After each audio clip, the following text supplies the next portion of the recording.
قال الله تبارك وتعالى في القرآن العظيم يا أيها الذين آمنوا اتقوا الله وكونوا مع الصادقين.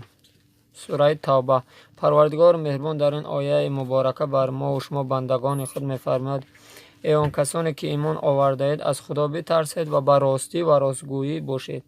یکم نگاه که الله متعال ما را دعوت به تقوا میکنه و پرهیزگاری که از پروردگار تو بترسید و بر راستان باشید. مقصد راهی راست اختیار کنه و از جمله راستگویان باشید. مقصد گپی راست به خود اختیار کنه. ای دروغ پرهیز کنه. مقصد پروردگار متعال به ما و شما خبر میدهد. حدیث را در این شان آیات های از قرآن فراوان. یک حدیث را از جناب رسول الله صلی الله علیه و سلم عبدالله بن مسعود روایت میکنه ان نبی صلی الله علیه و سلم ان الصدق یهدی الی البر و ان البر یهدی الی الجنه و ان الرجل یصدق حتی یكتب عند الله صدقا و ان کذب یهدی الی الفجور و ان فجور یهدی الی النار و این الرجل لا یکذب حتی یکتب عند الله الکاذبا. میگه پیامبر خدا صلی الله علیه و سلم هر کسی که در دنیا راستگویی را برای خود اختیار میکند، مقصد راستگویی میکند، همون راستگویی سخن راستش او را به چی میبره؟ به نیکی میبره. همون نیکیش او را چی میبره؟ به جنت میبره. رسول الله صلی الله علیه و سلم میگه و در جنت فرد روز قیامت الله متعال او را صادق پیراد میکنه، آدم راستگو پیراد میکنه. و اگر برعکسش باشیم چی؟ برعکسش مقصد همه حالت داریم دروغ بگیم.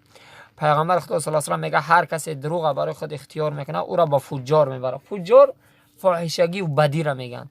مقصد همین انسان دروغگو دروغ برای خود اختیار کرد او را همیشه همون دروغش به بدی میبره و بدی او را به دوزخ میبره. رسول الله صلی الله علیه و سلم میگه و به دوزخ که بردش فرد روز قیامت الله متعال او بنده را صدا میکنه بنده کاذب، یعنی بنده دروغگو.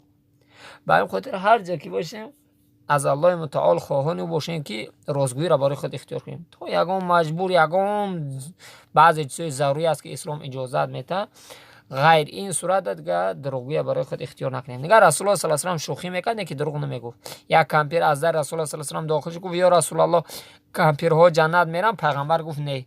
کمپیر گریان شد نه عقیب گشت که رسول الله صلی الله علیه و سلم گفت فیرادش کنه. فیرادش کردن گفت همه یاش میشوند، مقصد 30 ساله میشن بعد جنت میدرن.